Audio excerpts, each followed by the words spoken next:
Hello guys, welcome to my new video. आजको vlog एकदमै random छ, no plan, nothing because म एकदमै धेरै excited छु. As you can see, म आज घर भित्रै छु र घर भित्रै vlog बनाउन लागेको छु. The thing is, नेपालबाट हाम्रो फ्यामिलीले हामीलाई थोरै सामानहरू पठाइदिनु भएको छ. मेरो फेस हेर्दाखेरि के किन पठाएको जस्तो भएर एक्साइटेड जस्तो लाग्छ होला. But yes, it's a big deal for us. If you are 90s kids, you will relate to me why I'm so excited भनेर. त्यो क्यान्डिजहरू हामी सानो हुँदाखेरि 1 रुपैयाँको 2टा 4वटा आउँथ्यो एन्ड देन इभन त्यसको ऱ्यापरहरूले पनि हामीलाई त्यति धेरै खुसी दिन्थ्यो. I think you guys have already understood मैले कुन क्यान्डिजको कुरा गरिरहेको छु. पता नहीं. See, it's not about the taste, price or whatever. It's totally about nostalgic feeling.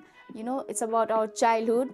त्यो लिटरली त्यही चकलेट नै हाम्रो लागि ट्रिट थियो, त्यही चकलेट नै हाम्रो लागि ह्याप्पिनेस थियो. ठीक है समरिया.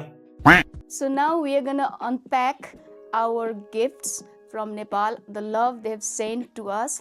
हामी दुईजना actually very excited for the candies. अब क्यान्डिजको नाम भनौँ कि देखाउँ? भन्नै पर्दैन होला, म देखाउँछु. गेस गर्नु भएको छ भने please write down in the comments. So yeah let's try it. I am very excited.